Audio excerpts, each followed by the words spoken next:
Hello, we're here at Chapel in the Hills in Rapid City with Joyce, one of the managing directors here, with your husband, Brian. And we're in the gift shop right now. Lots of fun stuff in here, but why don't you just give us a little bit of an overview about what Chapel in the Hills is? Okay, the Chapel in the Hills is an exact replica of the Morgan Church in Norway. And it was built here in 1969 as a dream of two men.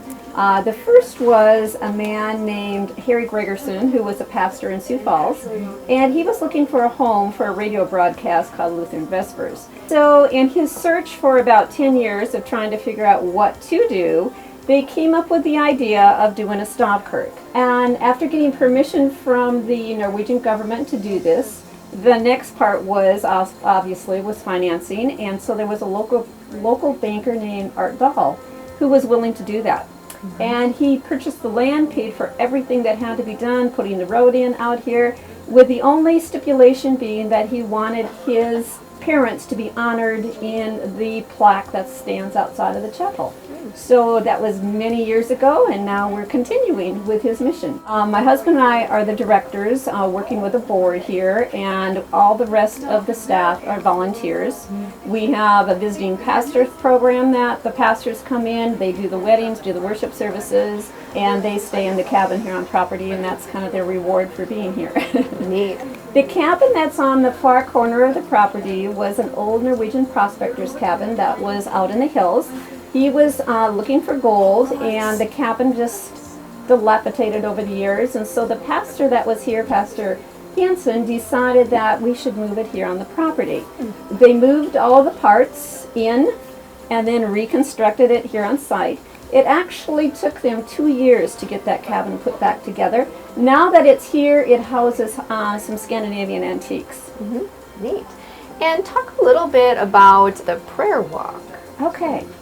That was another thing that has been added over the years. We put in the prayer walk as a way for people to kind of get a chance to move out into the forest a little bit, and by giving them some thoughts and meditation as they walk up through the prayer walk.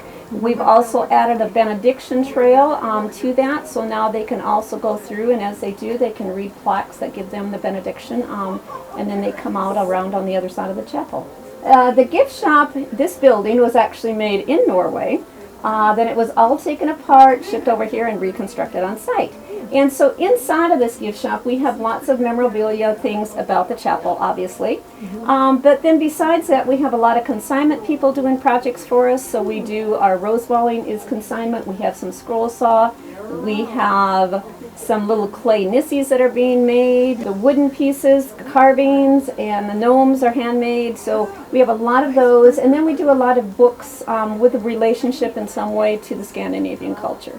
We are supported through donations, and our sales in the gift shop are our biggest ways in which we keep on running every year. So the Scavenger Hunt for children as they come out here, I'm a former teacher, so of course I had to think of a way to make kids work while they're here. And so we put together a list of about 10 questions of things on facts that they need to find out as they travel around, walk around on the grounds. Then we have little prizes for them. Yeah, I definitely feel like this is a must-do if you're in the Rapid City area. Yes. It's a tourist place that people, but it's not a tourist attraction where there's masses of people. It's, the solitude, the peace, the quiet that they feel here is really good. June, July, and August, we go from 8 in the morning till 8 at night. And then back in September, we go 7 to 7 again.